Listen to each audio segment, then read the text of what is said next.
Shalom, shalom, shalom, mwanafamilia maombi ya ukombozi. Mungu akubariki sana. Nichukue nafasi kukualika asubuhi ya leo. Asubuhi nzuri, asubuhi ya baraka ambayo Baba ametupa tena kibali na upendeleo. Nichukue nafasi kwanza kabisa tumshukuru Roho Mtakatifu ambaye ametupa kibali asubuhi ya leo tena. Tusimame kwenye madhabahu yake. Baba yangu ninakutukuza. Asante kwa sababu ya uaminifu wako. Asante kwa sababu ya nguvu zako. Asante kwa sababu ya kutupenda na kutupendelea watumishi wako na wajoli wako.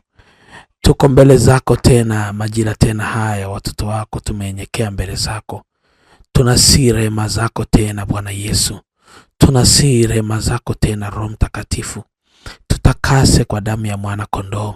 Turehemu tena watoto wako. Sisi ni wenye dhambi. Hatustahili kabisa mbele zako Roho Mtakatifu. Utuoshe kwa damu yako ya thamani. Roho Mtakatifu tumenyenyekea kwako.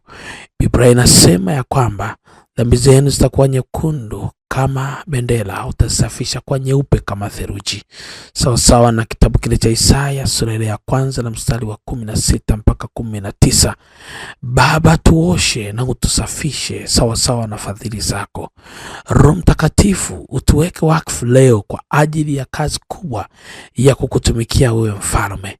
Utukufu na enzi na uweza na nguvu ni vyako Yesu Kristo, katika jina la Yesu Kristo mwana Mungu aliye hai. Amen, amen, amen, amen. Kila mmoja akili aseme amina, amina, amina. Ninamtukuza Mungu kwa namna ya kipekee. Bwana Yesu ametupa tena kibali hiki kikubwa asubuhi ya leo. Nichukue nafasi hii kukuomba kama huja subscribe, basi subscribe channel hii na uweze kujiunga na maombi yetu ya kila siku asubuhi na zaburi za ulinzi majira ya usiku. Nikuombe fanya kitu kikubwa sana cha kishujaa na cha kijasiri, kupeleka habari hii kwa watu wengi sana. Kwa hiyo copy link na peleka kwa kila rafiki, ndugu, jamaa anaposikiliza maombi haya. Kuna mkono wa Bwana naamini utakuwa dhidi yako. Ni muhimu sana unapofuatilia maombi haya asubuhi.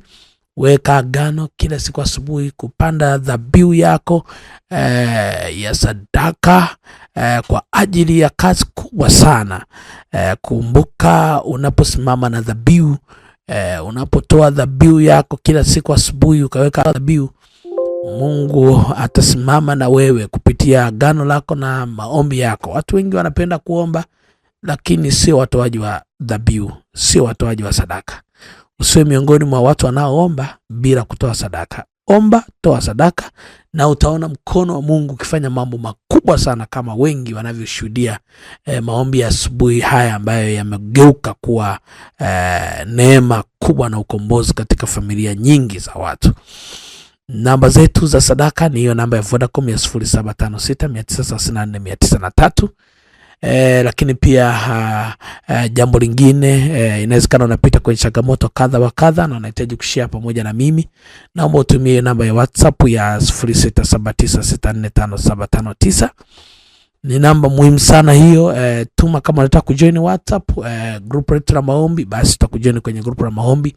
Lakini kama unapitia changamoto, basi tutumie ili niweze kusimama na wewe na mkono wa Mungu uende kutenda kazi. Bwana Yesu ametupa neema ya kushughulikia maombi 15 ya neema. Sasa maombi ya 15 ya neema, ninaomba hakikisha unapitia ombi la kwanza mpaka ombi la mwisho. Na neema ni neema kukufanikisha 2026. Kumbuka neema ni nguvu ya uwezesho. Kwa hiyo ziko aina nyingi za neema. Maombi haya ya neema ukiyaomba, yatageuka kuwa ukombozi, yatageuka kuwa ufunguo, yatageuka kuwa milango mikubwa ya utukufu. Kwa hiyo neema hizi zitakusaidia. Tunazo neema nyingi na Mungu akusaidie kupitia maombi haya. Neema ya leo ni neema ya kuolewa. Neema hii ni neema kubwa sana. Kati ya neema ambayo unahitaji leo ni neema ya kuolewa. Na Mungu natamani wale mabinti ambao wanataka kuingia kwenye ndoa, basi haya ni maombi ya muhimu sana. Na wale ambao wanatamani kusimama na ndoa, basi ni muhimu sana. Kati ya changamoto kubwa sasa ambayo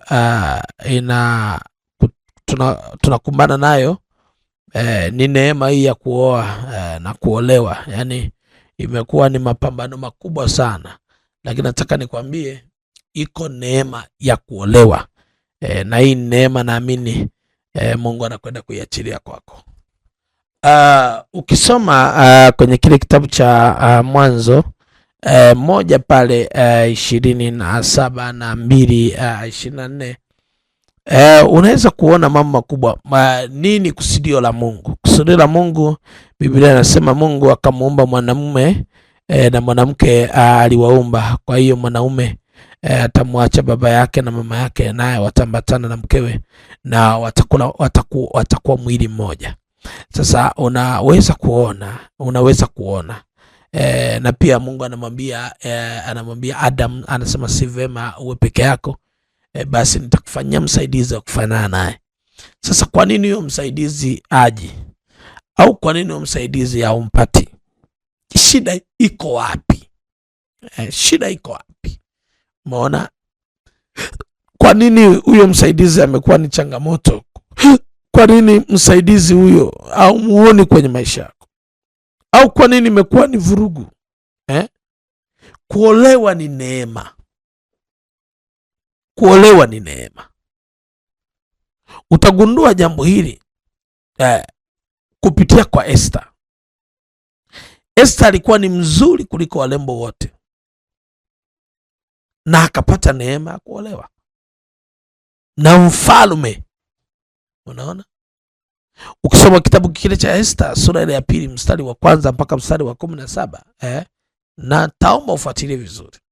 Unaona? Esther 2 mstari wa 1 mpaka mstari wa 17. Biblia inaeleza vizuri pale namna Esther alipokuwa miongoni mwa malkia. Wote walikuwa wazuri, lakini ni nani aliyepata kibali cha kuolewa? Kwa hiyo unaweza kuwa mzuri, vigezo vyote binti anavyo, lakini swala la kuolewa ni changamoto. Ndio maana Biblia inasema mfalme akampenda Esther kuliko wanawake wote. Maana yake huyu kuna neema ilikuwa juu yake. Unaona? Hii ilikuwa ni neema ya kuwazidi wengine. Umeona? Akapata neema ya kuwazidi wengine, lakini akapata neema ya kuolewa na mfalme. Si kitu chepesi. Si kitu chepesi. Hii neema inahitajika. Kuna wakati unahitaji kuomba maombi, binti ambaye bado hujaingia kwenye ndoa, hujaingia kwenye mahusiano. Mungu akupe neema ya kuolewa.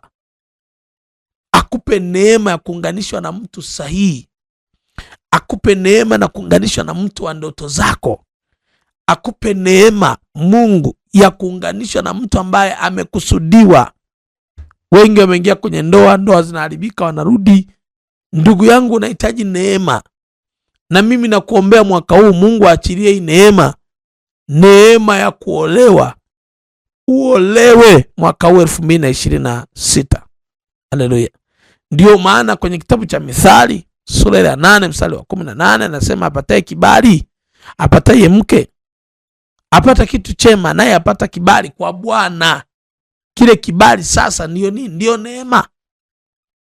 Kama hauna kibali, basi Mungu akupe kibali cha kuolewa. Kumekuwa na changamoto kubwa sana ya kuolewa. Vifungo ni vingi sana. Watu wanapambana sana. Watu wamefungwa usipate hiyo neema. Kila miaka inaenda, bado maisha ni yale yale. Ni Mungu akupe neema wewe ya kuolewa mwaka huu. Akupe kibali cha kuolewa mwaka huu. Na mimi nataka nikuombee wewe binti ambaye unanisikiliza sasa hii. Inawezekana pia una sadaka yako. Tafuta sadaka maalum. Mwambie Mungu, naomba dhabihu hii. Najiunganisha na sadaka hii. Baba, nipe neema ya kuolewa mwaka huu. Utaona vile ambavyo Mungu atafanya. Ipande hiyo sadaka. Utaona Mungu anakupa neema ya kuolewa. kuna vitu vingine lazima ulazimishe. Mwambie Mungu, naomba nipe neema ya kuolewa. Nipe neema, nimesilago sana. Na kama unapitia changamoto hii, nitaomba uniandikie pale kwenye WhatsApp ili tusimame na wewe. Na Mungu ataachilia neema na tutafungua vifungo kadhaa na utaona Mungu anakupa neema ya kuolewa. Na wewe ambao unanisikia sasa, naomba uinue mikono yako. Nataka nikuombee pate kibali cha kuolewa kama Esther. Sema, Bwana Yesu, asante kwa sababu umenisikia. Nami naamini Yesu umenisikia. Roho Mtakatifu liye mwema na mwaminifu, sawa sawa na neno lako Baba, nahitaji neema ya kuolewa itokayo kwako katika jina Yesu. Kama vile ulivyomsaidia Esther, kampa kibali na neema ya kuolewa. Mungu liye hai, naomba na mimi unipe kibali na neema ya kuolewa katika jina la Yesu Kristo mwana Mungu liye hai. Naomba popote ulipo, umeshika dhabihu na mikono yako na kuombea. Mungu liye hai, katika jina la Yesu, ninakushukuru sana kwa ajili ya binti huyu ambaye anasikia sauti hii asubuhi ya leo na anahitaji neema ya kuolewa. Baba, natangaza katika jina la Yesu Kristo, mpe neema ya kuolewa mwaka huu katika jina la Yesu Kristo mwana Mungu aliye hai. Mpe neema ya kuolewa na mtu mkuu. Esther ulimpa neema kwenda kuolewa na mfalme. Baba, mpe neema ya kuolewa na mtu mkuu ambaye umekusudia katika ya maisha yake, atakayesimama kuzibeba ndoto zake, watakaosimama kuifanya kazi yako, watakaosimama kuidhihirisha utukufu wako katika jina Yesu Kristo. Roho Mtakatifu, kwa nguvu zako kadhirike na kwa utukufu wako kadhirike. Wewe utwae sifa na utukufu na heshima itoka kwenye kiti chako cha enzi. Asante Roho Mtakatifu, kwa sababu ninaiona neema kuolewa juu ya binti huyu. Kuanzia sasa na mwaka huu anaenda kushuhudia ameolewa katika jina la Yesu aliye hai. Mtu mmoja aseme amina, amina, amina. Panda sadaka yako kupitia namba ya Vodacom, lakini pia naomba unijulishe kwa WhatsApp unatamani wewe au mtoto wako apite kwenye neema hii. Basi tasimama na utamuona mkono wa Mungu ukitenda kazi. Na zaidi ya yote, nichukue nafasi hii kukutakia neema ya Kristo iwe juu yako, na kukaribisha sana katika madhabahu ya Mlango wa Ukombozi, ambako maelfu ya watu wanakusanyika kumuona Yesu Kristo mtenda miujiza hapa Gairo, Morogoro nchini Tanzania. Shalom, shalom, shalom.